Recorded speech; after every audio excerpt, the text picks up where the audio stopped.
Hello friends, हम आज एक नए एपिसोड के साथ हैं यादों के झरोखों से।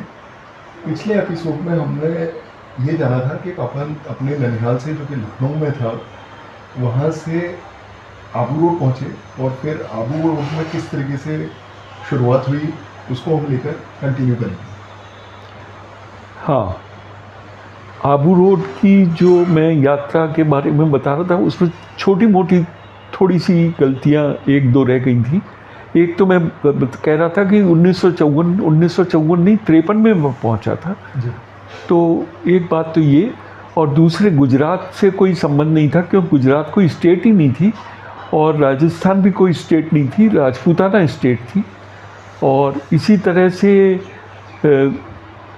क्योंकि बॉम्बे प्रेसिडेंसी थी तो जो मैं आंदोलन वाली बात कह रहा था आनंदेश्वर महादेव वाली, वो कुछ ज़रा जल्दी बोल गया, वरना ये सही है कि वो कांग्रेस में थे और उस आंदोलन में शामिल हुए थे। पर मैं उस कहानी को बाद में बताऊंगा जिससे आपको एक क्रमवार समझ में आ जाए। अब मैं पहले तो अभी जो मैं बात बता रहा था कि हम लोग आबू रोड में, हमारा घर कैसा था, हमारे यहाँ पास में पार्क था, हम लोग किस तरह से खेलते थे, कैसे मैं पार्क में जाता था, पढ़ते थे, और वो सब बातें बता रहा था। पर बहुत सी बातें ऐसी हैं जिनको जाने बिना आप इस कहानी का पूरी तरह से, या जो मैं बातें बता रहा हूँ उसको बहुत अच्छी तरह से नहीं समझ पाएंगे। इसलिए मैं सबसे पहले अपने उन पात्रों से परिचय करा देना चाहता हूँ जिनके बारे में आप जान जाएंगे तो बार बार मुझको मेरे संबोधन से ही आप समझ जाएंगे मैं किसके बारे में बात कर रहा हूँ। जी। सबसे पहले तो मैं बात कर रहा हूँ मेरे दादाजी के। हालांकि मैं दादाजी के समय तो, दादाजी की तो मृत्यु हो गई थी 1945 में ही, जब हो सकता है मैं 2-4 महीने का रहा हूँगा। पर उनकी यात्रा कहाँ से शुरू हुई और वो क्या आबू रोड के ही थे, इस बारे में भी थोड़ी सी मैं आपको जानकारी देना चाहूँगा। मेरे दादाजी के बारे में बता रहा हूँ। मेरे दादाजी का नाम पंडित नंदराम शर्मा था और वो बिजनौर ज़िले में, यूपी उत्तर प्रदेश में बिजनौर एक ज़िला है जो मुरादाबाद के पास है, और बिजनौर ज़िले के एक रायपुर एक गांव था, गांव तो नहीं कहना चाहिए, कस्बा था, और वहाँ से वो आए थे। एक खेतिहर परिवार था उस समय तक। हम लोगों की एक जॉइंट बहुत ज़मीन थी, अच्छी खासी ज़मीन थी, पर मेरे दादाजी को खेती करने में ज़्यादा रुचि नहीं होगी, इसलिए वो पढ़ना चाहते थे और उन्होंने कहीं से कोई ओवरसियरी का कोई कोर्स किया। अब वो कहाँ से किया वो मुझे जानकारी नहीं है, परंतु उन्होंने ओवरसियरी का एक कोर्स किया। ओवरसियरी का कोर्स किया तो उस समय BBNCIR यानी बॉम्बे बड़ौदा जो ट्रेन का लिंक बन रहा था दिल्ली तक का, वो शुरू हो, मतलब वो काम चल रहा था। शायद 1887 के आसपास की बात है, वो काम शुरू हुआ था। तो वो रेलवे को उस समय बहुत सारे ऐसे लोगों की ज़रूरत थी जो टेक्निकल भी हैं या लेबर भी हैं या सुपरविज़न में हैं, तो सब तरह के लोगों की ज़रूरत थी। तो उन्होंने, जैसे मेरे दादाजी जिस स्कूल में या कॉलेज में वहाँ वो ओवरसियरी का कोर्स कर रहे थे, डिप्लोमा किया था उन्होंने, तो वहाँ उन्होंने जितने भी स्टूडेंट हैं उनको ऑफ़र दी कि जो भी चाहें उनको आबू रोड, क्योंकि उन्होंने या अपना एक ऐसा प्लेस बनाया हुआ था कि जहाँ पर सारा सामान वगैरह को डंपिंग रखा हुआ था, स्टोर बनाया था, मेन स्टोर, जो कि अजमेर और अहमदाबाद के बीच में था, यानी बड़ौदा से आगे जो रेल का कंस्ट्रक्शन वर्क चल रहा था। BBNCIR थी वो, वेस्टर्न रेलवे उस समय नहीं कहलवाती। तो वो उसको उस समय, क्योंकि मेरे दादाजी भी पढ़ रहे थे तो उनको भी ऑफ़र थी और उनको ऑफ़र समझ में आ गई। उनको खासकर क्योंकि खेती में कोई रुचि नहीं थी और वो कुछ काम, अलग सा काम करना चाहते थे और थोड़ा पढ़े भी होंगे शायद, तो उन्होंने उस ऑफ़र को स्वीकार कर लिया और उनको अपॉइंटमेंट लेटर मिल गया और उन्होंने एक बहुत हिस्टोरिक डेट चुनी, 1 जनवरी 1900, 1 जनवरी 1900 यानी शताब्दी की जो शुरुआत हुई उस दिन उन्होंने रेलवेज़ की ये नौकरी ज्वाइन की। उस समय वो किस तरह से आए ये मैं नहीं जानता, क्योंकि उस समय तो शायद स्टेट्स की अलग अलग रेलवेज़ थी, जयपुर स्टेट की अलग थी और शायद अलवर से या ऐसे कुछ अलग अलग स्टेट्स की रेलवेज़ थी, या जैसे भी बसेज या जो भी कुछ थी उस तरह से वो आए और उन्होंने वेट किया और वेट करके उन्होंने 1 जनवरी 1900 को वो नौकरी ज्वाइन की। उसके बाद उन्होंने शायद मैं समझता हूँ 30 या 35 साल नौकरी की और उसके बाद आराम से वो रिटायर हो गए। वो शायद 30 या 35 में रिटायर हो गए और उनके वहाँ परिवार, क्योंकि आबू रोड एक बहुत छोटी सी जगह थी और सही देखा जाए तो आबू रोड का महत्व एक तो रेलवे की वजह से था, क्योंकि वहाँ पर लोको शेड था और सभी ट्रेन्स का एक खासकर जो लंच टाइम होता था वो रुकने का टाइम था, तो वो सभी कोई भी ट्रेन उस साइड से दिल्ली साइड से आए या इस साइड से अहमदाबाद साइड से आए, उनका रुकने का स्टॉपेज होता था और वहाँ पर यात्री अपना खाना पानी ये सब लेते थे, क्योंकि वहाँ इन दोनों चीज़ों की बहुत अच्छी उपलब्धता थी। इसके अलावा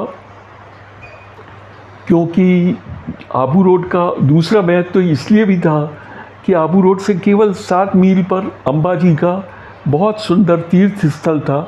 उस समय तो हालांकि वो डेवलप ही हो रहा था, मैंने तो एक बार देखा भी था शुरू में ही, वो मैं बताऊंगा बाद में आपको यात्रा किस तरह से हम लोग गए। और इस साइड पे लगभग मैं समझता हूँ शायद 17 या 18 माइल, हाँ 18 माइल या ऐसे कुछ माउंट आबू था। माउंट आबू की हाइट 4500 फीट थी, जिसकी जो सबसे ऊंची चोटी थी गुरु शिखर, उसकी ऊंचाई 5500 फीट थी। इसलिए वो एक अकेला हिल स्टेशन था जिसकी हाइट उस पूरे एरिया में सबसे अधिक थी, अगर हम उत्तराखंड और कश्मीर वगैरह की बात छोड़ दें तो वो एक बहुत सुंदर स्थान था। तो यात्रियों जो भी लोग आते थे वो यात्रा के लिए उनको आबू रोड ही उतरना होता था अगर अंबाजी के दर्शन करने हैं और या उनको माउंट आबू जाना है। माउंट आबू में सभी स्टेट्स जो भी, यानी पहले क्या था मैं आपको बता ही चुका हूँ कि पहले स्टेट्स थी अलग अलग, जैसे जयपुर स्टेट थी, जोधपुर स्टेट थी, बीकानेर स्टेट थी, ऐसे सब स्टेट्स थी। तो सभी स्टेट्स की अलग अलग उनके वो रेजिडेंसेस बने हुए थे और वो बहुत विशाल उस तरह के बने थे और उन्होंने उनकी सब सुविधाएं और बहुत टूरिस्ट, जो भी टूरिस्ट आते थे उनके रहने के लिए कुछ प्राइवेट होटल भी थे या घर भी होंगे। तो इस तरह से वो स्थान था। तो वहाँ की का महत्व तो बहुत अधिक था और लोग बाग गर्मियों में वैसे भी जयपुर के बजाय राजपूताना की एक तरह से देखें तो ये समर कैपिटल भी थी और माउंट पर 3 महीने तक जो रेजिडेंट होते थे वो अजमेर के बजाय माउंट पर आकर के रहते थे। तो इस तरह उसका आबू रोड का महत्व इन 2-3 वजहों से बहुत इम्पोर्टेंस थी उसकी। अब मैं आबू रोड के बारे में बताऊं, आबू रोड के बारे में ही पहले थोड़ी सी बात बता दूं आपको। आबू रोड की आबादी बहुत कम थी, शायद मुश्किल से 5-7 हज़ार होगी। उसमें से भी देखें तो अधिकतर तो रेलवे वाले ही थे और बाकी जो हम लोगों को मान लीजिए 2 स्कूल थे। एक तो रेलवे का स्कूल था जिसमें रेलवे के जो एम्प्लॉइज़ होते थे उनके बच्चों की एजुकेशन की व्यवस्था थी और वो कोएड था, लड़के या लड़कियां जो भी स्टाफ के होते थे उनको पढ़ने की सुविधाएं मिली होती थी। इसके साथ ही दूसरा स्कूल दरबार स्कूल था। दरबार स्कूल माने वो हो सकता है पहले जो दरबार होंगे उनके द्वारा इस्टेब्लिश किया हो, इसलिए दरबार स्कूल कहते होंगे, परंतु ये गवर्नमेंट ने उस समय टेक ओवर किया हुआ था और वो सरकारी स्कूल कहलाता था, वो भी हाई स्कूल तक था। तो ये 2 स्कूल थे और इन स्कूलों में पढ़ने बच्चों की सारी सुविधाएं थी। इसके अलावा जैसे मिठाई की दुकानें थी, जो स्टाफ था उन लोगों के रहने के कुछ तो सरकारी क्वार्टर्स थे, रेलवे ने बनाए थे, कुछ किराए के मकान थे, तो वो सब, कुछ यात्री भी आते थे तो कभी ब्रेक लेते थे। तो इस तरह से आबादी जो है वो 5-7 हज़ार के आसपास थी। इसके अलावा मुख्य रूप से देखें तो आबू रोड पहाड़ों से घिरा हुआ था और चारों तरफ पहाड़ों पर भील गिरासिया, जिनको भील गिरासिया कहते थे, वो थे जो कि आदिवासी थे और बिल्कुल आदिवासी, उनमें कोई ख़ास पढ़ाई वगैरह का उस समय तक नहीं था और वो जंगलों में ही रहते थे और उनके अलग ही कस्टम होते थे, उनकी बोली भी अलग थी। जो भील होते थे, हालांकि ठीक है, जब वो काम करते थे तो जो भाषा है वो समझने की कोशिश करते थे, परंतु उनकी बोली अलग होती थी और उनके कस्टम बिल्कुल ही अलग थे। अगर बीच बीच में ऐसा मौका आएगा तो मैं आपको उनके कस्टम्स के बारे में भी बताऊंगा। मुझे उनके कस्टम्स बहुत अच्छे लगते थे और बहुत स्वच्छंद रूप से उनके नृत्य होते थे, मिल करके वो लोग मिल करके नृत्य किया करते थे और उनके जो कपड़े होते थे वो बहुत रंगीन, खासकर लाल रंग और काले रंग का प्रयोग ज़्यादा होता था। उसका कारण शायद ये भी है कि पहाड़ पे जंगली जानवर भी होते थे और उससे दूर से ही कोई भी व्यक्ति दूर से ही दिख जाएगा कि ये लाल रंग है, तो वो लाल रंग या पीला रंग, ये ऐसे रंग है जो हमको दूर से हम आइडेंटिफाई कर पाते हैं। तो इस तरह से अधिकतर जो उनकी ओढ़नियाँ या उनके घाघरे होते थे वो पीले या काले या लाल, इस तरह के रंग, जो चटकीले रंग होते थे उस तरह के उनके कपड़े होते थे। और वो लोग तलवार तो रखते ही थे, लगभग सभी के पास तलवार होती थी और भाले भी होते थे, हाँ, और तीर कमान भी होते ही थे, जिससे वो कहीं कोई शिकार वगैरह भी या कोई जानवर से सुरक्षा के लिए वो अपने काम में ले लेते थे। पर उनका अधिकतर जो काम था, एक तो रेलवे से उनको काम मिल जाता था, क्योंकि रेलवे में बहुत सारा जो 4th क्लास स्टाफ है, जैसे लोडर्स हैं या पहले रेल के जो इंजन होते थे वो कोयले वाले इंजन होते थे, तो उनमें एक तो फायरमैन होता था और एक खल्लासी होता था जिसका काम कोयले को भर के उसको उसमें जो फायर प्लेस है उसमें डालना होता था और जिससे पानी में भाप बनती थी और उस भाप से स्टीम इंजन जिसको कहते हैं, और स्टीम से वो इंजन चलते थे। तो इस तरह से एक तो खलासी में और कुलीस में और जो 4th क्लास स्टाफ है, जैसे स्कूलों में चपरासी हैं या दफ्तर भी थे, वहाँ म्यूनिसिपैलिटी का भी दफ्तर था और भी दफ्तर थे, बैंक भी थे वहाँ पर। पंजाब नेशनल बैंक भी था उस समय मेरे सामने, स्टेट बैंक ऑफ इंडिया भी था और state bank of Bikaner Jaipur भी था शायद। तो इस तरह से 3-4 बैंक भी थे, खासकर हाँ एक कोऑपरेटिव बैंक भी था। तो ये 3-4 बैंक थे और बाकी सभी सामान मिलता था, क्योंकि जैसा मैं पहले ही बता रहा था कि जयपुर और जो ट्रेन दिल्ली से चलती थी और वो जाती थी, तो वो उनको यात्रियों के लिए सब सामान जुटाना, वो सब भी वहाँ होने की वजह से सब चीज़ें मिलती थी वहाँ का। पर मुख्य रूप से देखें तो बनास नदी में खरबूजे बहुत मिलते थे और टमाटर बहुत ज़्यादा मिलते थे। टमाटर तो इतने होते थे वहाँ, खासकर सलाद वाले टमाटर, कि एक बार मुझे याद है कि हड़ताल हो गई थी, रेलवे की स्ट्राइक हो गई थी 2-3 दिन की, 2-3 या शायद हफ्ते भर की स्ट्राइक थी। तो उसमें क्योंकि टमाटर का भाव दो पैसे का भाव था, 2 पैसे का 1 सेर टमाटर मिलता था। पर टमाटर क्योंकि दुकानों पर जो भी वो थे व्यापारी वो उनकी दुकानों में ही खड़े खड़े सड़ने लगे, तो बदबू बहुत आने लग गई, तो लोगों ने उनको टमाटरों को फेंका, तो वो सारी सड़कें जो हैं वो टमाटरों से भर गई और चारों तरफ इतनी बदबू और वो सब आने लगी। पर वो फिर 5-7 दिन बाद जब वो स्ट्राइक ख़त्म हुई तब जा कर के, तो इस तरह से टमाटरों का बहुत बड़ा केंद्र था। और टमाटर का मैं भाव आपको बताऊं तो सुन के आपको बहुत आश्चर्य होगा। वहाँ के मटके एक तो बहुत फेमस थे आबू रोड के, क्योंकि जो मटकों में एक तो क्या है, जो रेत होती थी बनास नदी की रेत, उससे वो मिक्स करके बनाते थे वो, तो उससे क्या है, पोरस रहती थी और कूलिंग इफ़ेक्ट, जो बाहर से जब गरम लू चलती थी तो वो लू उस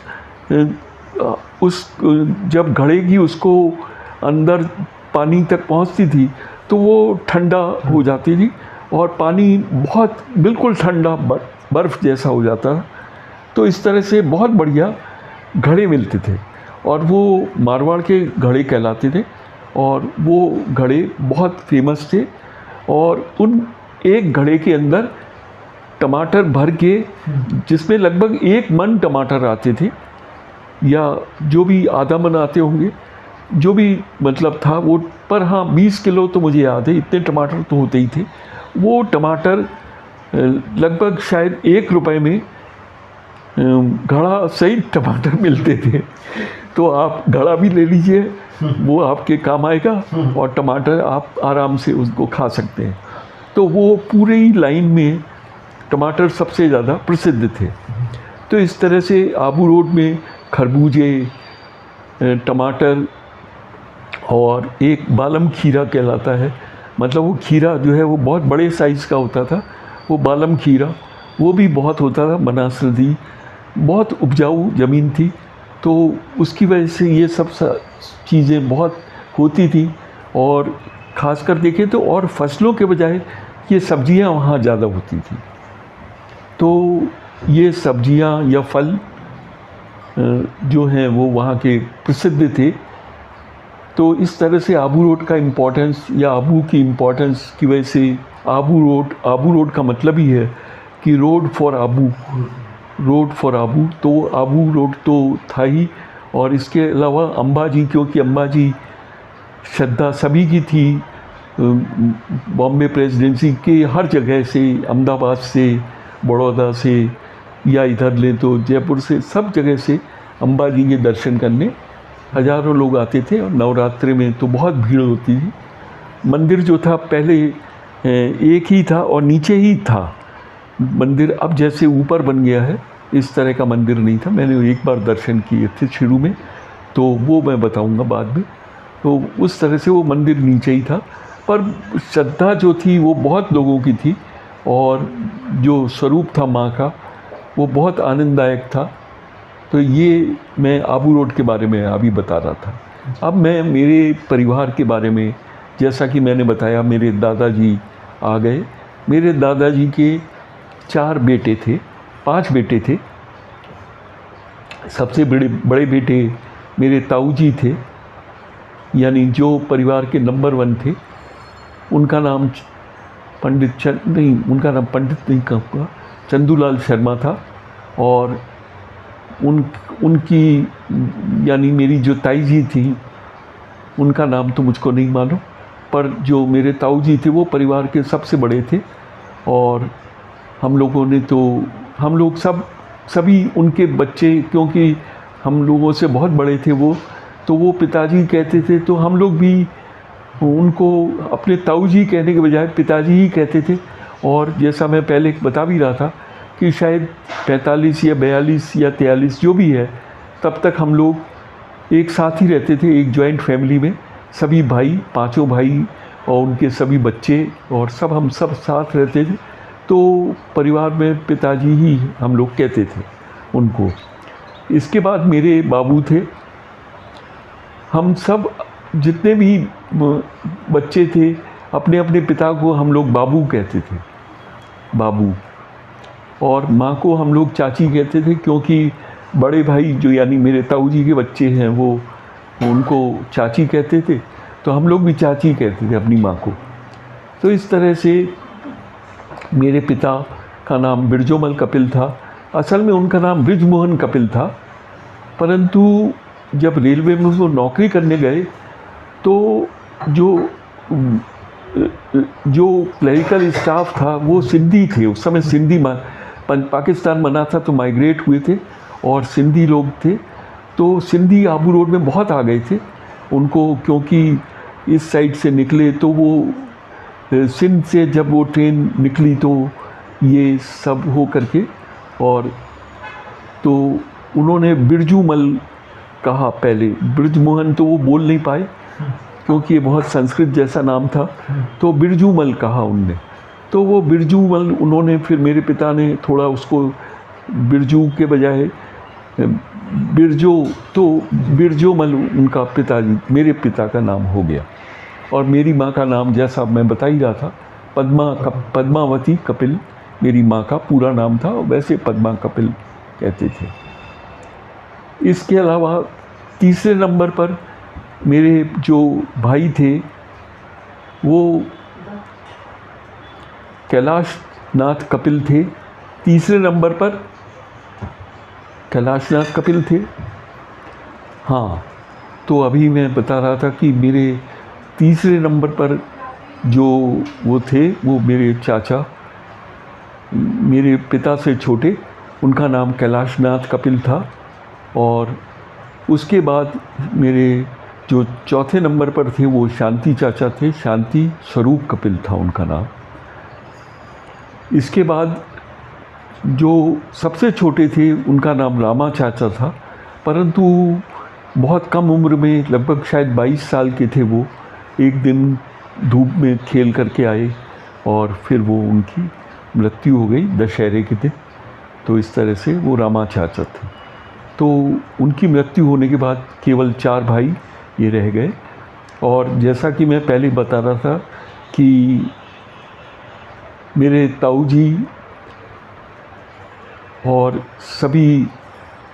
सभी लोग, क्योंकि सबका विवाह हो चुका था, जो ताऊ जी थे उनका विवाह मीरापुर हुआ था जो कि मुजफ्फरनगर ज़िले में आता था, और मेरी माँ बरेली की थी जो उत्तर प्रदेश में है। ये दोनों उत्तर प्रदेश की थी।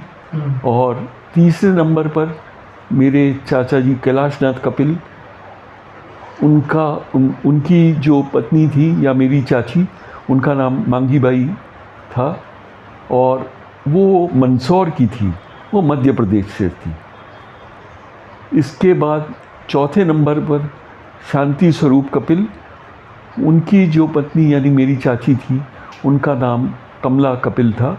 उनकी भी पहली पत्नी की मृत्यु होने के बाद मेरी ये मतलब चाची जो थी ये दूसरी थी।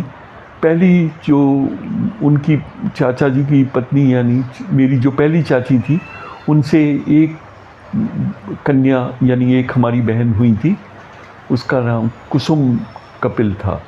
तो इस तरह से परिवार। अब मैं आपको अपने जो शुरुआत खासकर जो ताऊ जी के परिवार के बारे में बताऊंगा, क्योंकि वो ही पूरी तरह से एक पूरा परिवार हो गया था और एक पूरी फैमिली कंप्लीट हो गई थी। सबसे बड़े भाई मेरे, उनका नाम श्याम किशोर कपिल था और उसके बाद श्याम किशोर कपिल मेरे भाई मुझसे 12 साल बड़े थे। और उसके बाद जो भाई थे वो उनका नाम कृष्णा किशोर कपिल था। और तीसरे नंबर पर गोपाल किशोर कपिल था, यानी तीनों के नाम कृष्ण पर ही थे। गोपाल, श्याम, कृष्णा, गोपाल, तो इस तरह से तीनों के नाम उन पर ही थे।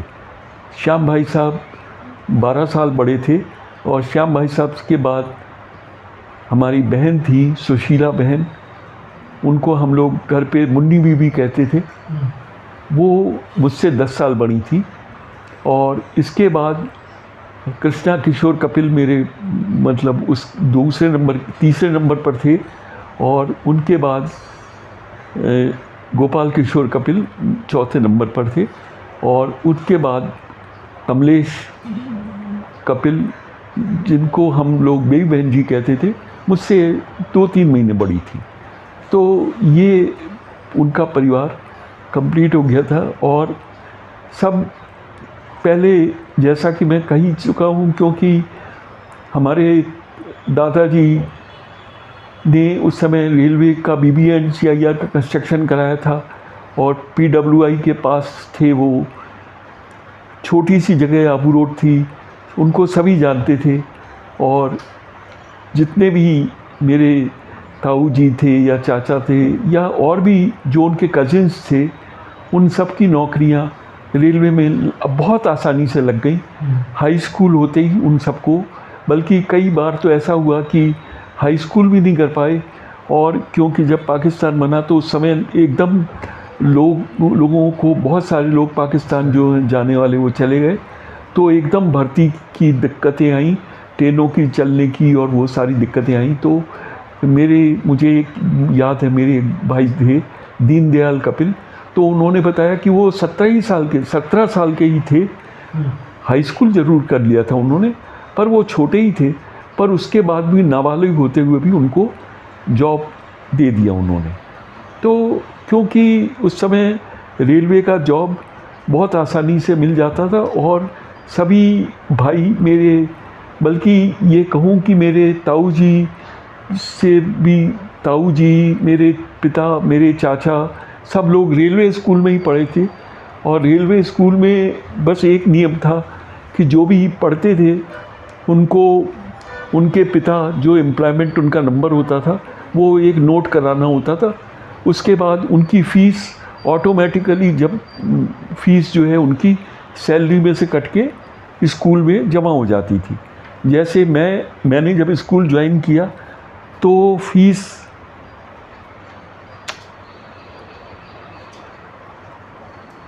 3 रुपये ही थी, मेरी फ़ीस, स्कूल की फ़ीस। और जो लोग नॉन रेलवेज़ के भी बहुत सारे बच्चे ऐसे भी थे जो आसपास बिल्कुल, क्योंकि आबू रोड का जो रेलवे स्कूल था वो रेलवे स्टेशन के बहुत पास था, यानी कहें तो 100 मीटर 200 मीटर पर ही था। तो वो बिल्कुल शहर के पास था। तो बहुत सारे बच्चे जो वहाँ रहते थे वो उस स्कूल में ही पढ़ना पसंद करते थे। तो अगर नॉन रेलवे का कोई रहने वाला जो बच्चा है तो उसको फ़ीस अपनी नकद जमा करानी होती थी। उसकी फ़ीस डबल थी, हमारी अगर 3 रुपये थी तो उसकी 6 रुपये थी। तो ये महीने की फ़ीस होती थी और उसमें वो बच्चे पढ़ते थे। तो मेरे पिता भी उस स्कूल में पढ़े थे। मेरे ताऊ जी से लेकर के मेरे सब दोनों चाचा, तीनों चाचा, इसके अलावा मेरे सब बड़े भाई, जैसा कि मैं बता ही चुका हूँ, मेरे ताऊ जी के सभी बच्चे सभी उसी में पढ़े थे। जब मैं पढ़ रहा था, जब मुझको, जैसा कि मैं बता ही रहा था कि मैं आबू रोड जब पहुंच गया तो मुझे स्कूलिंग में, ये 53 की बातें हैं सारी। तो उस समय ऐसा ज़रूरी नहीं था कि पिता को ही जाना हो स्कूल और एक बहुत बड़ा फॉर्म भरना हो, ऐसा कुछ भी नहीं था। मेरी माँ ने, कृष्णा भाई साहब जो मेरे सेकंड नंबर के ब्रदर थे, क्योंकि जो सबसे बड़े भाई थे श्याम भाई साहब, वो तो ICWA करने या कहीं भी वो पिलानी चले गए थे। और उसके बाद जो कृष्णा भाई साहब थे वो रेलवे स्कूल में ही पढ़ते थे, वो 10th में थे। परंतु वो सारे, हम सब लोग छोटे छोटे थे, तो परिवार में खासकर मेरी माँ से वो बहुत क्लोज थे। और कोई भी काम, क्योंकि मेरे बाबू, जो मेरे पिता हैं उनको मैं बाबू ही कहता हूँ, बाबू जो थे वो रेलवे में थे, तो उनको तो कभी मालगाड़ी से, पहले तो शायद वो मालगाड़ी में ही थे कभी शुरू में, फिर वो पैसेंजर में आए, तो मालगाड़ी में उनको जाना होता था। तो वो जैसे आज के दिन जा रहे हैं तो वो तीसरे दिन आते थे, और तीसरे दिन भी आकर के जो थकान होती थी, हालांकि कोई बहुत लंबी यात्रा नहीं होती थी, पर गाड़ियाँ मेरे विचार से 15 या 20 माइल पर आवर के हिसाब से चलती थी। और कहीं भी अगर एक सिंगल ट्रेन ट्रैक होता था तो अगर कोई मेल या दूसरी ट्रेन कहीं पहले से छोड़ी हुई है तो उसको साइड की लाइन से वहीं खड़ा कर देते थे। और वो हो सकता है 3, 4, 5 ट्रेन भी निकल जाए तो 7-7, 8-8 घंटे, क्योंकि मालगाड़ी की कोई ख़ास इम्पोर्टेंस नहीं होती थी। माल ठीक है, चढ़ा है तो पहुंच जाएगा। और इस तरह से मालगाड़ी का जो टाइम है वो बहुत लंबा लगता था। ज़्यादा लंबा उनको नहीं जाना होता था मेरे पिता को उस समय। इधर तो साबरमती था अहमदाबाद के पास, और इधर सोजत रोड था मारवाड़ के पास, तो इनके बीच में मालगाड़ी ले जानी होती थी। परंतु फिर भी जो सफ़र था वो पहले दिन स्टार्ट होते थे तो दूसरे दिन पहुंचना, और फिर दूसरे दिन रवाना होकर तीसरे दिन वापस आना। तो इस तरह से 3 दिन का सफ़र होता था। तो मेरी माँ ने, कृष्णा भाई साहब जो मेरे भाई थे जो 10th में पढ़ते थे रेलवे स्कूल में ही, उनको बुलाया और मैंने उनसे, फिर उन्होंने मुझे सारी बातचीत की और मेरी माँ ने उनको कहा कि भाई इसका स्कूल में, और उन्होंने जो मैं वहाँ से टीसी और मैं जो सर्टिफिकेट वगैरह ले कर के आया था लखनऊ से, वो सब दे दिए और कहा कि जा कर के इसका एडमिशन करा देना। और जो भी मेरे बाबू का एम्प्लॉयमेंट नंबर था वो तो उनको भी मालूम था और मेरी माँ ने उनको बता दिया। वो हमेशा जो सैलरी की वो आती थी, पहले वो हाथ से ही बनाते थे, तो उसके अंदर एम्प्लॉयमेंट नंबर ऊपर ही लिखा होता था। तो वो उसको एक सैलरी का वो हाथ से बनाते थे कार्बन लगा करके, तो वो एक फॉर्म दे दिया जो करंट है, तो वो जा कर के एक प्रूफ होता था कि हाँ भाई ये रेलवे में ही है। तो वो दे दिया और वो ले कर के मेरे भाई को उन्होंने कि इसका भी एडमिशन करा देना। अगले दिन मैं तैयार ही था तो कृष्णा भाई साहब मुझको लेने आए, और आकर के मैं उनके साथ जैसे सामान्य ड्रेस थी उसी में मैं पढ़ने गया। वहाँ मैं पहुँचा तो जो हेडमास्टर थे, मुझे आज भी नाम याद है उनका, CM पचौरी साहब था उनका नाम, चीतरमल पचौरी, ब्राह्मण थे वो, और परिवार में भी सब लोग उनको जानते थे। तो उनके पास एडमिशन के लिए पहले गए, तो उन्होंने पहले तो देख करके मुझे कहा, क्योंकि मैं तो 8 साल का था और 6ठी क्लास में पहुंच रहा था, तो उनको लगा कि ये प्राइमरी सेक्शन रेलवे की पटरी के उस पार था, और ये जो हमारा सेक्शन था ये 6ठी से 10वीं तक का ही था। इसमें A, B, C इस तरह से अलग अलग सेक्शन होते थे, पर जो प्राइमरी था तो उन्होंने कहा कि अच्छा इसका, पर ये तो प्राइमरी का होगा, तो आप प्राइमरी में उस साइड पर है वो। तो भाई साहब ने बताया कि नहीं नहीं, ये प्राइमरी में नहीं, ये तो 5th क्लास पास करके आया है और यूपी बोर्ड से है और लखनऊ से पढ़ के आया है। तो उनको बहुत आश्चर्य हुआ। उन्होंने सारे पेपर देखे, पेपर देख करके अच्छे नंबर थे, और वहाँ के हिसाब से मैंने जो तकली और हिंदी, अंग्रेज़ी, और उस समय वहाँ मैंने 4थी क्लास में ही अंग्रेज़ी पढ़ ली थी, जबकि यहाँ बॉम्बे प्रेसिडेंसी में 6ठी क्लास में अंग्रेज़ी शुरू होती थी। तो उनको भी बड़ा आश्चर्य था और देख करके, और उन्होंने 1-2 बात सवाल पूछे मुझसे, और जैसे घर का बच्चा होता है इस तरह से पूछ करके उन्होंने कहा अरे बहुत अच्छा बच्चा है, ये तो छोटा ज़रूर है पर ये तो सब अंग्रेज़ी भी जानता है और ये सब है। जबकि वहाँ तो 6ठी क्लास के जो बच्चे थे वो ABCD पढ़ते थे या उनको ग्रामर शुरुआत होती थी, पर मुझको तो ये सब पढ़ा हुआ था। मैं 4थी और 5वीं कर चुका था, तो उसमें मैं अंग्रेज़ी पढ़ा हुआ था, इसलिए मुझे दिक्कत नहीं थी। उन्होंने कहा इनको आप 6ठी क्लास में एडमिशन के लिए ले जाओ, और मेरे एक जो कृष्णा भाई साहब ने एप्लीकेशन लिख दी थी उस पर उन्होंने उनके नाम मार्क कर दिया, और मार्क करके वहाँ कृष्णा भाई साहब जो थे वो 6ठी क्लास के जो स्कूल की जो मैडम थी उनके पास गए। वहाँ जो हमारी जो क्लास टीचर थी वो मुझे आज भी उन सबके नाम मुझको बहुत अच्छी तरह से याद है। नीलिमा सिन्हा था उनका नाम, और वो वैसे बंगाली थी परंतु शायद बिहार की रहने वाली थी, पर नीलिमा सिन्हा था उनका। और उनके पति जो थे SK सिन्हा साहब, वो हमारे PTI थे। तो दोनों पति पत्नी दोनों ही रेलवे स्कूल में ही दोनों ही टीचर्स थे। और नीलिमा जो बहन जी हमारी थी, उन्होंने वो फॉर्म देखा और देख करके और मुझे जो क्लास में एकदम एडमिशन तो मेरा कर लिया। और आगे क्या है, क्योंकि लड़कियां भी, मैंने जैसे बताया कि हमारी क्लास में शायद उस समय मुझे याद है 6 लड़कियां थी।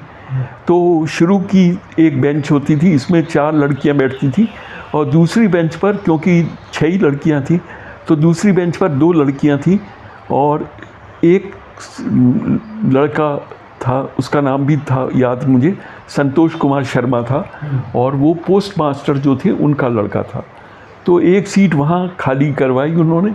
और वहाँ क्योंकि मैं बहुत छोटी, मेरी लंबाई बहुत ज़्यादा नहीं थी, तो मुझको वहाँ उन्होंने, यानी लड़कियों की बगल, लड़कियों के साथ की जो सीट जिस पे संतोष भी, क्योंकि उसकी हाइट भी कम थी और 2 लड़कियाँ बैठती थी, तो हम 4 जने इस तरह से हम बैठा दिया। और हमारी सीट जो थी वो लड़कियों की सीट सबसे पहले थी, और उसके बाद हमारी दूसरे नंबर पर सीट थी, और उसके बाद और पीछे सीटें थी।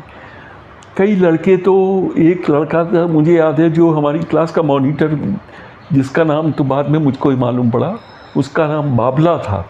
वो भील जाति से थे और 18 साल से भी शायद हो सकता है बड़े हो, पर 18 साल के तो थे ही वो, और बहुत बड़े थे, मूछें वगैरह भी थी सब उनके। तो वो भी हमारे साथ थे 6ठी क्लास में। तो इस तरह से वहाँ मेरा एडमिशन करा दिया, और नीलिमा बहन जी ने मुझको बड़े उससे बैठाया। और क्योंकि नीलिमा बहन जी अंग्रेजी की क्लास ले रही थी, तो उन्होंने पहले तो सब बच्चों से इंट्रोडक्शन कराया, भाई ये लखनऊ से पढ़ के आया है, तो परंतु ये 4ठी क्लास से ही अंग्रेजी पढ़ रहा है, और ये इस तरह से। तो ग्रामर बीच बीच में आ रही थी, खासकर बहुत, एक जैसे ग्रामर की शुरुआत होती है तो आई गो, वी गो, तो ये किस तरह से हमको सिंगुलर में कैसे यूज़ करना है, प्लूरल में कैसे यूज़ करना है, और गोइंग में, मतलब ये सब, गो, वेंट, गॉन, ये तीनों फॉर्म जो हैं, ये सब उस समय सिखा रहे थे वो। तो ये मुझको तो मालूम था, तो वो सब बातें मैंने मुझसे ही उन्होंने मुझसे पूछा, और पूछ करके वो क्लास में और सब बच्चों को कहा कि भाई ये जानता है, क्योंकि ये तो 2 साल से पढ़ ही रहा है। और तो बाकी सब बच्चे भी उसको, लड़के जो मेरे साथी थे, सब दोहराने लगे, और धीरे धीरे मैं उस क्लास में रम गया। और मुझे अपने स्कूल में, जो स्कूल के टाइमिंग्स थे वो सुबह के टाइमिंग्स थे, शायद 8 बजे से था स्कूल उस समय, 8 से 12 या 1 का टाइम था। तो हम लोग रेलवे स्कूल में ही उस समय, कृष्णा भाई साहब जैसा मैं बता रहा था, वो 10th क्लास में थे, और उनसे छोटे गोपाल भाई साहब थे, वो मुझसे आगे की क्लास यानी 7th में थे। हालांकि मुझसे 3-1 साल वो बड़े थे, पर वो 7th में थे, अगली क्लास में। और मेरे साथ मेरे 2, यानी मेरे भतीजे थे, वो भी साथ में ही थे, किशन और सुबोध। वो मेरे कज़िन्स, दूर के कज़िन्स थे, उनके बेटे थे, और वो लोग भी रेलवे में गार्ड थे, उनके बच्चे थे। पर वो भी, तो वो हम सब यानी फैमिली मेम्बर जैसे ही हो गए।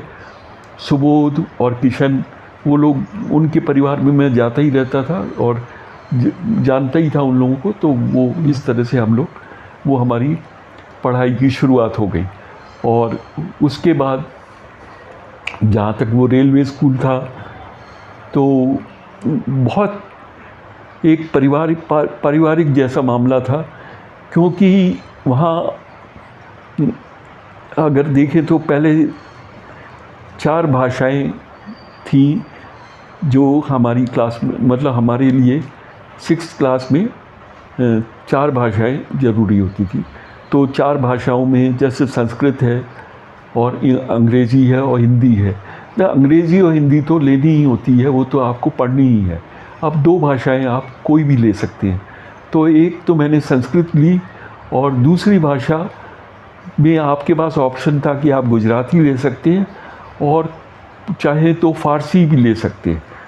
तो गुजराती, ये फ़ारसी का शायद उन्होंने ये सोचा हो कि मुस्लिम जो बच्चे हैं वो फ़ारसी पढ़ना चाहेंगे, या कोई पारसी, क्योंकि आबू रोड में बहुत सारे पारसी बच्चे थे। तो अगर वो कोई फ़ारसी पढ़ना चाहे तो फ़ारसी की भी क्लासेस थी, पर उसका एक नियम था कि 5 बच्चे अगर होंगे फ़ारसी पढ़ने वाले तभी वो स्कूल टीचर का अपॉइंटमेंट वहाँ किया जाएगा। पर क्योंकि 5 बच्चे ऐसा कोई होता ही नहीं था और सभी लोग गुजराती ले लेते थे, तो गुजराती मेरी 4 भाषाएं ये थी, हिंदी, अंग्रेज़ी, संस्कृत और गुजराती, ये 4 भाषाएं थी। इसके अलावा जनरल साइंस थी और सोशल स्टडीज़ थी, जिसमें हिस्ट्री, ज्योग्राफी और सिविक्स था। तो ये सब थे। और इसके अलावा पीटी का एक अलग वो होता था कि पीटी की क्लास अलग होती थी, 1 घंटे बाकायदा उसमें हम लोग पीटी करते थे। तो वो हमारा व्यायाम भी हो जाता था, खेल भी कराते थे। तो वो लगभग वो भी 40-40 मिनट की क्लासेस होती थी। तो 40 मिनट की क्लास जो है वो शायद 6ठा या 7वां पीरियड होता था, जिसमें यदि आदमी को थोड़ी सुस्ती भी आ रही हो तो उसमें आदमी बिल्कुल चौकन्ना हो जाता है। तो वो शायद 6ठा या 7वां पीरियड होता था। 8 पीरियड होते थे हम लोगों के 40-40 मिनट के। तो इस तरह से हम लोग पढ़ते थे। जहाँ तक टीचर्स की बात है, मेरे एक टीचर्स थे जो संस्कृत पढ़ाते थे, हिंदी तो नहीं, हाँ संस्कृत पढ़ाते थे वो। उनका नाम सीताराम शास्त्री था। वो जैसे मेरे पूछा उन्होंने, मेरे पिताजी का नाम क्या है ये, उन्होंने कहा अच्छा तुम उनके बेटे हो, बिरजूमल के बेटे हो, तो अच्छा चंदूलाल कौन हुए तुम्हारे? कहा वो मेरे ताऊ जी हैं। और कैलाश तो मेरे चाचा हैं। शांति तो वो भी मेरे चाचा हैं। तो मैंने उनको बोले 4 को पढ़ाया है भाई। तो वो उन्होंने 4 को पढ़ाया था। अब वो मुझको पढ़ा रहे थे और वो क्लेम करते थे कि तुम ही नहीं, अगली तुम्हारी पीढ़ी को भी मैं ही पढ़ाऊँगा। और सचमुच उन्होंने पीढ़ी को तो नहीं पढ़ा पाए होंगे, क्योंकि वो रेलवे का भी जो नियम है उस समय 58 साल में वो रिटायर कर दिया। परंतु उन्होंने उसके बाद एक आर्य समाज का स्कूल था जो कि हमारे सामने तो 8वीं तक ही था, मिडिल स्कूल था, पर बाद में वो हाई स्कूल हो गया था। तो वहाँ पर उन्होंने ज्वाइन कर लिया और वहाँ वो पढ़ाने लग गए। और मेरे विचार से जहाँ तक मैं समझता हूँ, शायद वो 70 या 80 साल तक की उम्र तक, यानी बहुत लंबे समय तक उन्होंने 70 साल तक तो पढ़ाया ही है। ये तो बात निश्चित है, क्योंकि मैं भी जब भी गया तो और मैं उनसे घर ज़रूर जाता था, क्योंकि मेरी हिंदी और संस्कृत काफ़ी शुद्ध होती थी और बहुत अच्छी थी।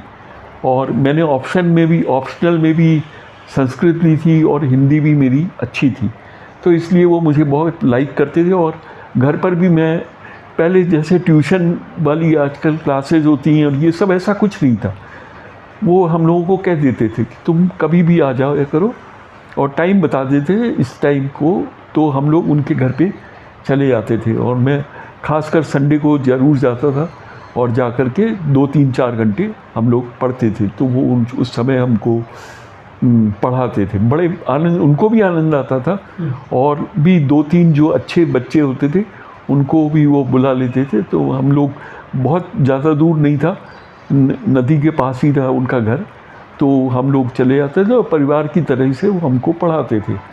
उनको कोई ऐसा महसूस नहीं होता था कि मैं कोई ट्यूशन पढ़ा रहा हूँ। जो हम लोगों की कोई भी समझ की चीज़ नहीं आती थी जो हमको बताते थे। तो इस तरह उन्होंने मेरे पिता को, जो पिता की तो बात छोड़ें, मेरे ताऊ जी को, मेरे सब चाचाओं को, पिता को, मेरे सभी बड़े भाइयों को, सबको पढ़ाया था। तो वो शास्त्री जी थे, सीताराम जी शास्त्री। इसके अलावा जो हमारे हिंदी के टीचर थे वो यशराज शर्मा थे, सबसे लंबे थे वो, यशराज शर्मा। तो वो शास्त्री जी के घर में के बगल में ही वो भी रहते थे। तो उनका वो इतिहास पढ़ाते थे, हिस्ट्री, और इसके अलावा हिंदी पढ़ाते थे। उनकी हिंदी बहुत शुद्ध होती थी और जो उनका उच्चारण थी उनसे ही हम लोग ये समझे कि उच्चारण क्या होता है। क्योंकि हम जब भी उच्चारण करते हैं उसमें शुद्धि होना बहुत आवश्यक है। कुछ भी कैसे भी बोल देना वो नहीं है। तो हमको किस तरह से शब्द का उच्चारण करना चाहिए, वो दंत्य होना चाहिए। जैसे बहुत सारे शब्द ऐसे हैं कि वो दंत्य होते हैं, उनको हम दंत्य से बोलते हैं, दांत से बोलते हैं। और बहुत सारे शब्द ऐसे होते हैं कि हमको हलक से बोलने होते हैं, जैसे हाँ है, और बहुत सारे ऐसे। तो किस शब्द का कैसे उच्चारण करना है उनसे ही मैंने सीखा। और क्योंकि मेरा थोड़ा बैकग्राउंड लखनऊ में पढ़ के ही आया था, तो वहाँ मुझको उर्दू की थोड़ी सी जानकारी हो गई थी। और उर्दू के शब्दों को भी मैं, क्योंकि जैसे उर्दू है तो वो उसके शब्द बोलना, जैसे कलफ है, तो कलफ है तो फ़ा के नीचे एक डॉट होता है, कलफ, तो उस तरह से बोलना है, हलफ, कलफ, कफन। तो ये शब्द को बोलते वक्त आपको ह का ध्यान रखना होता है, और ये स्वर जो है यहाँ से निकलता है। अब इसको हम अगर उच्चारण में वैसे कलफ, तो ये गलत, बहुत ही गलत उच्चारण हो जाएगा। और हो सकता है कि इसका उर्दू में अर्थ भी दूसरा हो जाए, क्योंकि एक जो नीचे जो डॉट लगा होता है उसको अगर जैसे ही हटा देते हैं तो उसका अर्थ का अनर्थ हो जाता है। तो ये शब्दों को, बहुत सारे शब्द जो उर्दू के थे वो भी, क्योंकि मैं लखनऊ में पढ़ा था तो वो सब भी मैं काफ़ी, मुझे थोड़े बहुत शब्द उर्दू के भी आने लग गए थे, जिसको हम हिंदुस्तानी बाद में बोलने लग गए कि हिंदी और उर्दू। तो ये जुबान जैसे जुबान, उसके नीचे भी डॉट आता है, तो जुबान कहते हैं। जुबान मतलब बोलेंगे तो बहुत हल्के से जुबान, और वैसे बोलेंगे तो जुबान। तो जुबान बोलते ही ये गड़बड़ हो गया, इसको यूँ बोलेंगे जुबान। तो ये बहुत हल्के से बोलना होगा। तो ऐसे ही शब्दों का उच्चारण ये उनसे, यशराज जी से सीखा।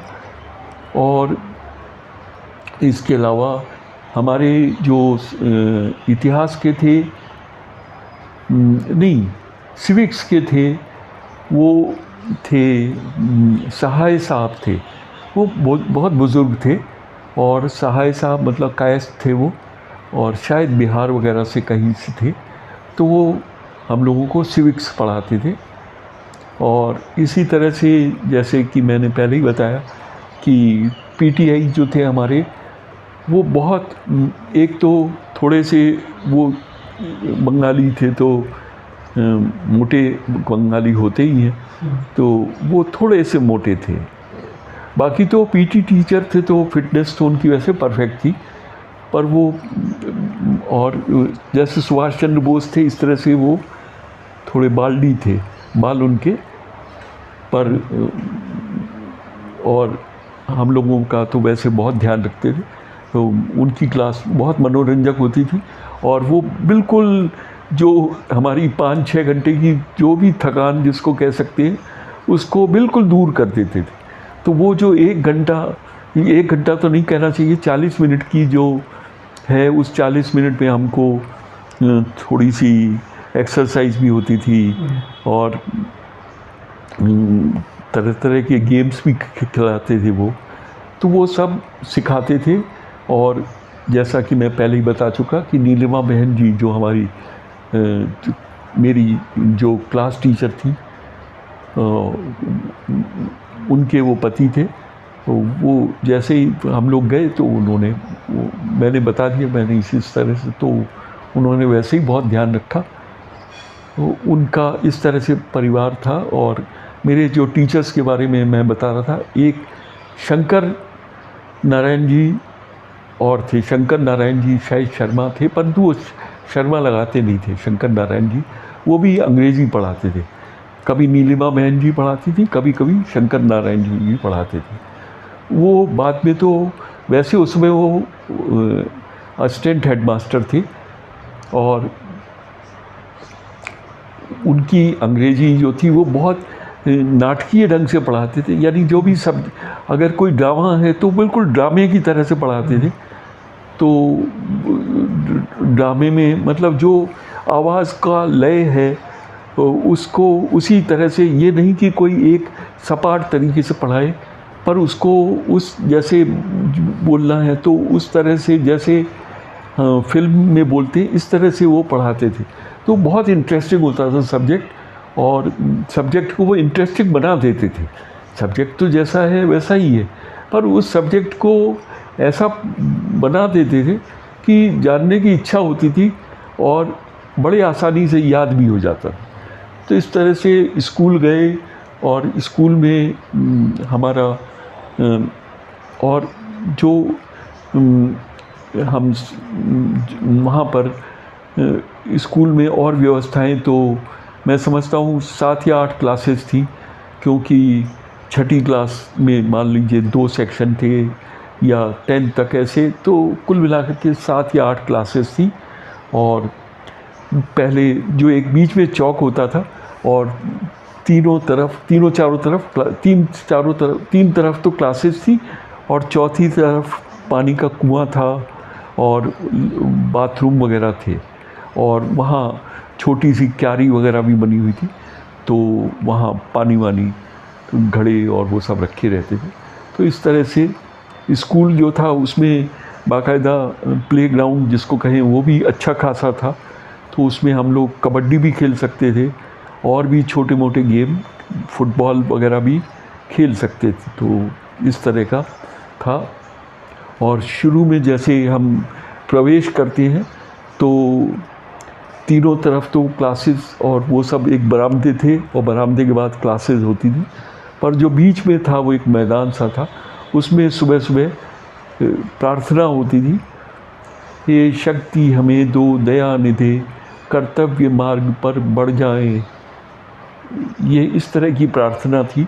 और इस तरह की ये जो प्रार्थना होती थी इसमें लगभग 2 या 3-4 बच्चों को बुलाते थे वो, और कौन से बच्चों को क्या है, किनको गाना है, क्लास ये प्रार्थना ज़ोर से पढ़नी है, और फिर उसके बाद दूसरे बच्चे सब जो हैं आपके प्रार्थना करेंगे।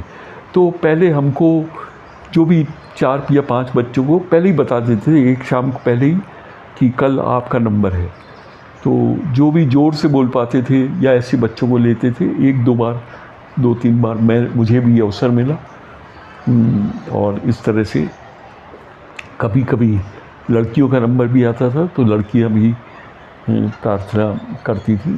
तो इस तरह से जो स्कूल का वातावरण था वो एक तरह से हम देखें तो बिल्कुल घरेलू जैसा ही वातावरण था। अधिकतर रेलवे के ही बच्चे थे और सब लोग एक दूसरे को जानते थे। अगर दुकानदार के भी वो थे तो वही दुकानें थी जिन दुकानों पर हम अपनी जो ज़रूरत की चीज़ें थी, जैसे हमारी जितनी बुक्स थी वो एक मुकंदी लाल जी थे, तो हमें बुक्स के लिए वहीं जाना होता था।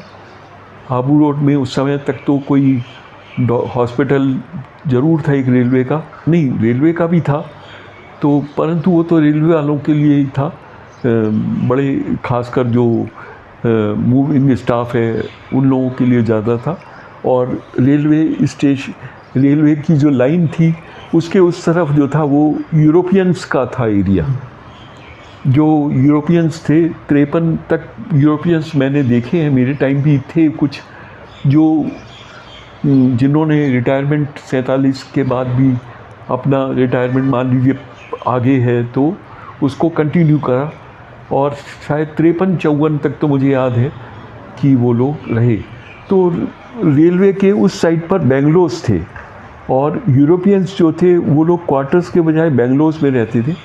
और बेंगलोस में रहने से एक तो जैसे स्टेशन मास्टर और इसी तरह से मेल गाड़ी के जो गार्ड्स हैं वो सब अधिकतर यूरोपियंस होते थे और बाकी स्टाफ जो था वो जैसे ड्राइवर के पास है, फायरमैन हैं या खलासी हैं, वो सब इंडियंस होते थे। तो वो सब कुछ स्टाफ यूरोपियंस जो रिटायर नहीं हुए थे वो थे।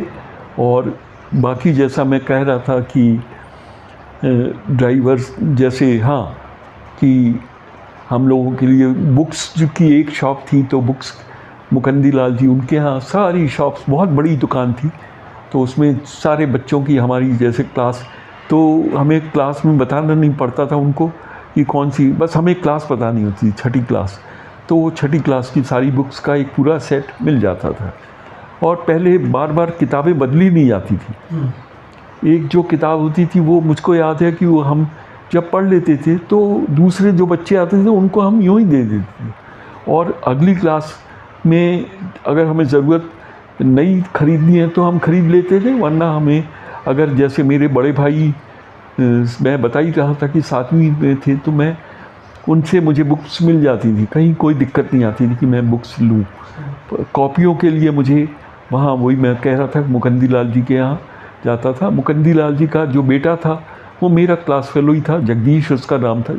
वो बाद में वो चार्टर्ड अकाउंटेंट बन गया था और वहीं पर वो, परंतु आबू में ही उसने प्रैक्टिस की। आबू में भी बहुत सारी फैक्ट्रियाँ और ये सब लग गई थी, तो उसने वहीं पर अपनी प्रैक्टिस शुरू की। इसके अलावा जैसे नाई की दुकानें हैं, तो मुझे याद है कि उस समय जा कर के हर बार कटिंग के पैसे नहीं देने होते थे। एक जो नाई थे वहाँ एक शॉप थी, उसमें 3 वो थे, 3 यानी चेयर्स लगी हुई थी, 3 मतलब कस्टमर को एक साथ वो लोग हैंडल कर सकते थे और 3 नाई थे। वो तीनों ही गुजराती थे और हमारे बाबू जो हैं उनको 10 रुपये 1 महीने के उनको देना होता था। उसके बाद घर पे कोई शेविंग वाला काम नहीं होता था। बाबू जैसे ही वो अपने वहाँ सर्विस से आते थे, आने के बाद वो पहला काम वहीं जाते और जा कर के अपनी शेविंग भी करा लेते और अगर कटिंग करानी है तो कटिंग भी करा लेते। और उस 10 रुपये में मैं और मेरा भाई, क्योंकि हम 3 जने ही थे, या जितने भी परिवार के मेंबर्स हैं, हम लोग जाएंगे तो वो हमको परिवार की तरह ही जानते थे और वहाँ जा कर के कटिंग कराते थे। हमें पैसे देने की ज़रूरत नहीं होती, वो 10 रुपये जो थे उसी में हमारी सब कटिंग हो जाती थी। और हमारे बाबू, मुझे एक बहुत अच्छा ट्रेडिशन लगा ये कि बाबू जब जो है उनको 10 रुपये तो देते ही थे, 10 रुपये के अलावा 1 रुपये चाय के और देते थे। वो चाय के नाम के एक अलग, ये शायद मैंने वहीं पहली बार देखा कि 1 रुपया अलग से चाय का उनको दिया जाता था। चाय की भी सामने शॉप थी और वैसे भी चाय, अगर मुझको आबू रोड में तो बहुत अच्छी परंपरा थी। चाय जब आती थी तो नाई की दुकान पे जैसे हमारे बाबू गए तो वो नाई जो है चाय मंगा लेते थे, तो अर्धी अर्धी कहते थे, अर्धी अर्धी मतलब आधी आधी। तो कप में एक जना चाय ले लेता, आधी चाय, और आधी चाय सॉसर में ले लेता, प्लेट में। तो दोनों जने मिल करके एक एक घूंट या 2-2 घूंट जो है वो चाय पी लेते। तो इस तरह आदमी अगर दिन भर में भी पिएगा तो क्वांटिटी शायद आज की चाय से काफ़ी कम होगी और इतनी ज़्यादा नुकसान नहीं करेगी। और इस तरह का एक कस्टम जैसा तो नहीं कहना चाहिए, एक ये भावना कि भाई ये नाई है और मुझको तो एक मैं कस्टमर हूँ, ऐसा कुछ नहीं था। मैं परिवार की तरह हूँ उनका। और मैं जैसे ही जाता था, मैं छोटा था तो पाटा वो लगा देते थे, पटिया, और वो कटिंग कर देते थे। मतलब वो, और बातें भी करते रहते थे, वो छोटी छोटी बातें। तो इस तरह से। और हमारे बाबू जब भी जाते, तो बाबू के साथ भी कई बार मैं जाता, तो वो चाय वही मैंने जैसे बताया कि अर्धी अर्धी सामने ही चाय की बहुत आबू रोड में मैं समझता हूँ चाय की शायद सबसे ज़्यादा थी चाय की दुकानें। चाय की भी एक अलग से ही दुकान होती थी जो कि सामान्यतः चाय की थड़ी वड़ी ही होती है ऐसा नहीं था, बाकायदा दुकान थी। और मुझे याद है उनके यहाँ लगभग 10-12 तरह की चाय, बादशाही चाय और कई तरह की चाय थी, मुझको याद नहीं आजकल नाम, पर बहुत सारी चाय थी। उनकी लिस्ट बनी हुई थी। बादशाही माने शायद शुद्ध दूध की, और मसाला चाय, और कई तरह की चाय थी वो। तो वो उनकी एक लिस्ट लगी हुई थी, उसमें उसके साथ ही बहुत सारे नमकीन भी होते थे, जैसे फाफड़ा है, गाठिया, गरम गरम गाठिए हैं, तो वो सब भी होते थे। और वो सब उनके साथ ही वो जब कोई भी चाय देगा तो एक प्लेट के अंदर गाठिए, मांगे या ना मांगे, आपने ऑर्डर दिया है या नहीं दिया है, वो देते ही थे कि आप मुंह अपना नमकीन कर सकें। मतलब ऐसा नहीं हो कि आपने मीठा खाया है तो मुंह नमकीन नहीं हो, भले ही आपने कोई ऑर्डर नहीं दिया है और उसके कोई पैसे भी वो नहीं ले रहे। ये बहुत सारे कस्टम्स बड़े बहुत ज़्यादा उस समय थे। ऐसे ही मिठाई की दुकान थी, तो आज भी नाम याद है उनका, भीमशंकर जी था उनका नाम, वो यूपी के थे भीमशंकर जी, और उनके छोटे भाई हनुमान जी थे।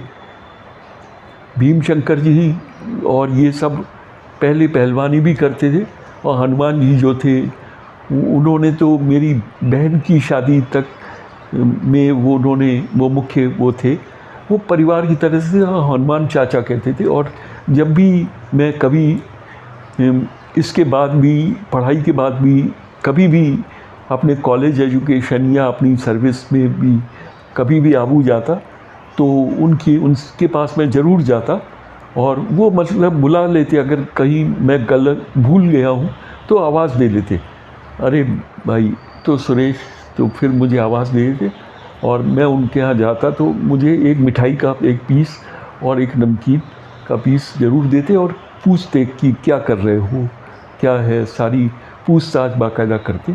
तो इस तरह से भीमशंकर जी थे। और यहाँ तक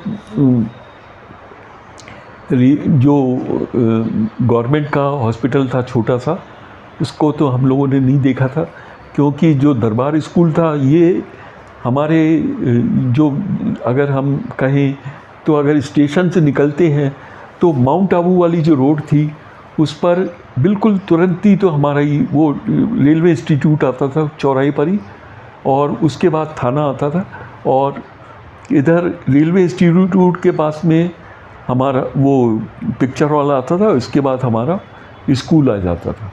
परंतु स्कूल के बाद पोस्ट ऑफिस आता था, और पोस्ट ऑफिस से लगभग 1 माइल के आसपास जो था वो दरबार स्कूल था।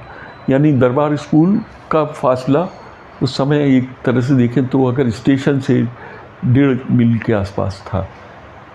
पर वो कभी मुझे जाने की खैर ज़रूरत पड़ी भी नहीं कभी, पर वैसे घूमने जब जाते थे तो हमें वो मालूम पड़ता था। वो थोड़ा नीचाई में था और दरबार स्कूल हम उसको कहते थे, परंतु वो वैसे सरकारी स्कूल था गवर्नमेंट का। तो बहुत सारे बच्चे उसमें भी पढ़ते थे। और इसके अलावा अगर देखें तो जो मेडिकल की फैसिलिटी है वहाँ आबू रोड में, अगर कोई मान लीजिए बीमारी हो गई है, बुखार आ गया है, तो एक कांति भाई देसाई थे, वो मेडिकल की उनकी शॉप थी और बहुत मोटे थे, और एक तरह से देखें तो उनका फ्रंट बिल्कुल जो है कॉन्वेक्स लेंस जैसा बन गया था, और बहुत मोटे थे और चेहरा भी बिल्कुल गोल था। तो कांति भाई देसाई था, और उनका बेटा जो ललित था वो भी मेरे साथ ही पढ़ता था। वो हम लोग बस जाकर के, अधिकतर तो ललित जो है खाली टाइम पे तो ललित ही मिल जाता था, तो पूछ लेता था कैसे आए, तो हम बता देते भाई उसको, भाई को बुखार आ रहा है, ये है। तो वो पूछ लेते क्या क्या है, कैसे उतर जाता है या चढ़ा ही रहता है या किस तरह का है, ऐसे 2-3 पूछ करके, और फिर गोलियाँ एनासिन, एस्प्रो, इस तरह की दवाएं पहले ज़्यादा थी तो वो दे देते थे।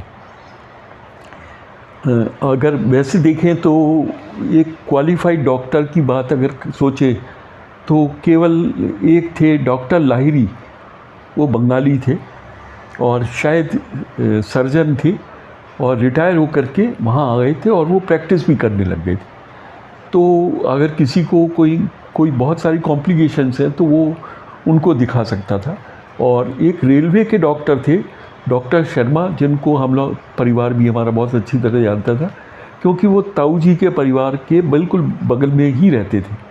तो हम लोग अगर कभी कोई ज़रूरत पड़ती है तो उनको डॉक्टर शर्मा, वो तो हमारे परिवार जैसे ही थे क्योंकि मेरे ताऊ जी के बिल्कुल बगल में, अगल बगल में ही रहते थे और उनके सब बच्चे जो है वो मेरे साथ ही, जैसे वीरेंद्र, आज सबके नाम मुझे याद है, वीरेंद्र है और मुझसे ऊपर की एक क्लास थी, नीचे की क्लास थी, शैलेंद्र उसमें था उसका नाम, वीरेंद्र, शैलेंद्र, इस तरह से। और जो शर्मा जी थे तो उनके ये बच्चे थे। तो हम अगर कभी कोई वैसी प्रॉब्लम होती तो इस तरह से। और बाकी जैसे सब्जियों की बहुत सारी दुकानें थी और फ़ोटो फ्रेम करने वाली एक दुकान थी और म्यूनिसिपैलिटी थी। बाकी जैसे होता ही है कि अनाज की बहुत सारी दुकानें, ऐसे मंडियाँ, एक सीधी सड़क थी। जैसे ही हम अगर रेलवे स्टेशन से उतरेंगे तो एक सदर बाज़ार जैसा कहलाता था, उसमें बिल्कुल लंबे, मतलब मैं समझता हूँ वो लगभग 1 माइल लंबा था। उसमें लगातार दुकानें थी और उसमें हर तरह की दुकान थी, जूते बनाने की दुकानें भी थी और सभी तरह की दुकानें थी। इसके अलावा जो अगर आबू रोड की वैसे देखें तो सिंधियों ने थड़ियाँ लगा रखी थी। सिंधी लोग क्योंकि माइग्रेट होकर के आए थे। मैं जो बातें बता रहा हूँ ये 53 की बातें बता रहा हूँ और सिंधी लोग जहाँ तक आए थे वो शायद 2 या 3 साल पहले ही आए होंगे। तो उन लोगों ने रेलवे स्टेशन के सामने ही पुलिस थाना आता था और वहीं पर रेलवे के क्वार्टर थे, तो क्वार्टर तो पीछे रह जाते थे और रेलवे के क्वार्टरों के सामने उन्होंने थड़ियाँ कह लें या लकड़ी की बना करके दुकानें लगा ली थी। तो उनमें सब कोई भी सामान, जैसे हर तरह की चीज़ें उसमें मिल जाती थी, जैसे गोलियां हैं खाने के लिए, लेमन जूस वगैरह हैं, ऐसी चीज़ें, या कोई भी जैसा खाने पीने की चीज़ें, खजूर या कोई भी चीज़ हम वहाँ से ले सकते थे। तो इस तरह की उनकी थड़ियाँ भी थी। और अगर मिठाई की दुकानों की बात कहें तो एक दुकान जो थी वो रबड़ी बहुत फेमस थी उनकी। जो रबड़ी बनाते वाले थे उनके जो लड़के थे वो, उनका नाम शिव नारायण अग्रवाल थे वो। पर उनकी जो रबड़ी थी वो इतनी बढ़िया, इतनी स्वादिष्ट बनती थी कि रेलवे में जो लोग भी जानते थे आबू रोड को, वो लोग बाकायदा रेलवे स्टेशन से उतर के सामने ही सदर बाज़ार के दूसरी तीसरी नंबर में दुकान थी, तो वहाँ आकर के वो रबड़ी ख़रीद के ले जाते थे। हर गाड़ी लगभग वहाँ 20 मिनट या आधा घंटा रुकती थी। तो इस तरह से सब चीज़ें मिल जाती थी। मिठाइयाँ की या तो दुकानें बहुत थी, मिठाइयों की, नमकीनों की, नमकीन की बहुत सारी दुकानें थी जिसमें ताजे गांठिए और इस तरह की वो बनते थे। तो और एक बात और थी कि उस समय पारसी लोग मैं समझता हूँ आबू रोड में पारसी लोग काफ़ी संख्या में पहले थे। कुछ माइग्रेट कर गए थे क्योंकि जैसा कि सभी जानते हैं कि 47 या 48 में पारसी लोग कुछ तो बॉम्बे या इधर की तरफ चले गए, गुजरात की तरफ, या बॉम्बे या सूरत वगैरह निकल गए, क्योंकि आबू रोड ज़्यादा इतनी बड़ी जगह नहीं थी। परंतु वहाँ पर अग्यारी थी। अग्यारी का मतलब लगभग 50 एक घर होते हैं, वहीं अग्यारी होती है। अग्यारी मतलब जो उनका धर्म स्थल होता है और वहाँ पर उनकी पुस्तक होती है और जो उनके देवता जिनको मानते हैं उनकी फ़ोटो, और वहाँ जो एक सेवक होते हैं और वो सब व्यवस्थाएं वहाँ होती हैं। और उनका इसके साथ ही जो उनके दफनाने का उनके यहाँ कुआं जैसा होता है वो भी वहीं था आबू रोड में। और जो उनके मकान होते थे वो इतने सुंदर होते थे, क्योंकि हम लोगों के यहाँ और जितने मकान होते थे रेलवे के, हालांकि क्वार्टर्स जो होते थे वो भी पत्थर के ही होते थे, परंतु वो लोग जो हैं बहुत तबीयत से बनवाते थे। पर पत्थर के ही होते हुए उसी पत्थर के वो भी मकान होते थे, पर वो बहुत मेहनत से और शायद बहुत अच्छे तराशे हुए होते थे, तो वो मकान बहुत सुंदर होते थे। और 2 मंजिला मकान होते थे जिसमें सीढ़ियाँ और वो सब, और बाहर की तरफ ओपन होता जिसमें आदमी मुड्डा लगा के या ऐसा बैठ सकता है, तो इस तरह की व्यवस्था होती थी। और पारसी लोग क्योंकि उनको एक ये बहुत जैसे बहुत सफ़ेद कपड़े पहनते थे, और शाम के समय जब घर आ जाते थे तो वायल का कपड़ा कुर्ते का होता था, और यहाँ पर उसके एक छोटी सी उसको वो बांध लेते थे। और इस तरह से एक अलग ही तरह का उनका वो था। मेरे पिता के, मेरे बाबू के 2 दोस्त थे, तो एक के पास तो बाटा की एजेंसी थी, एक के पास फ्लैक्स की एजेंसी थी। तो वो दोनों भी, पेस्तन जी उनका सरनेम था, पेस्तन जी, उन दोनों की भी आसपास ही दुकानें थी। और वो सदर बाज़ार तो लंबा सीधा था, उसके अगर अगर अंबाजी के लिए जो बस जाएगी उस रास्ते पे होते हुए, तो वो यानी आबू रोड से अगर सीधे ही सामने चले तो वो दुकानें थी, उनकी शॉप थी, पर बहुत अच्छी शॉप्स थी। और वहाँ क्योंकि मैंने जैसे पहले ही बताया कि कहीं कोई ट्रैफिक वगैरह चलता नहीं था, तो शाम का समय बाबू के साथ मैं कभी जाता भी तो बाकायदा अपना वो पलंग जो है, खाट जिसको कहते हैं, उस समय खाट ही ज़्यादा चलती थी, खाट, और उस पर बिस्तर वगैरह, और बिल्कुल सफ़ेद लोग वो पसंद करते थे, पारसी लोग, बिल्कुल सफ़ेद रंग का, और कपड़े भी वो सफ़ेद ही पहनते थे, और केवल उनकी जो कैप होती थी वो काली होती थी। तो वो पेस्तन जी थे। तो इस तरह से, और मेरे जैसा कि मैं बता भी रहा था, बात में भी कह रहा था कि हमारे स्कूल में भी जो टीचर्स थे उनमें एक सेठना साहब थे, पर उनका कैरेक्टर अभी बाद में आएगा, क्योंकि वो वैसे वो फारसी पढ़ाते थे, पर इसके साथ ही वो ACC के भी टीचर थे, मतलब ऑक्सिलरी कैडेट कोर जिसको कहें, जिसके बाद में NCC बन गई, नेशनल कैडेट कोर, स्काउटिंग, तो वो स्काउटिंग के और ACC के भी टीचर थे। तो इस तरह से वहाँ पर आबू रोड में पारसी लोग काफ़ी थे, और यूरोपियन, जैसे मैंने बताया, जो लोग रिटायर नहीं हुए हैं, या 1 या 2 ऐसे भी थे जो वहाँ बस भी गए थे, बहुत ओल्ड एज के हो गए होंगे, या जो भी कोई कारण है, 1 या 2, तो उनको रास भी आ गया होगा, माउंट भी बगल में था, तो वो वहाँ रह गए थे। बाकी अधिकतर यूरोपियंस जो हैं, जिनके पास ठीक साधन थे, वो इंग्लैंड चले गए थे। इसके अलावा मुझे याद है एक ज्यू फैमिली भी थी, वो भी मेरे सामने ही, मैं था जब मुझको मालूम था, तब वो ऐसे ही, वो मैडम ही थी अकेली। वो जब यहाँ इज़राइल बना तब फिर वो इज़राइल चली गई थी। हम लोग उनको जानते थे, और जब भी जाते थे तो वो हमको एक स्टिक लगी हुई लेमन जूस देती थी जब भी जाते थे।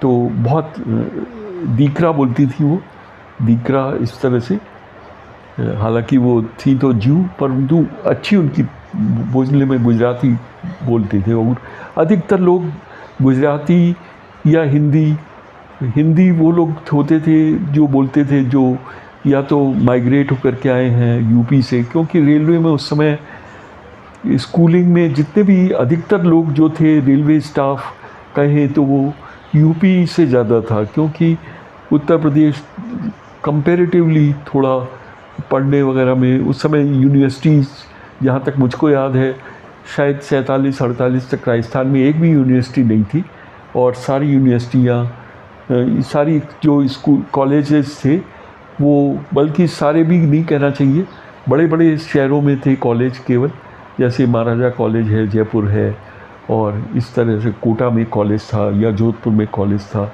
या बीकानेर में, ऐसे बड़े बड़े शहरों में कॉलेज होते थे, और ये सब आगरा यूनिवर्सिटी से जुड़े होते थे।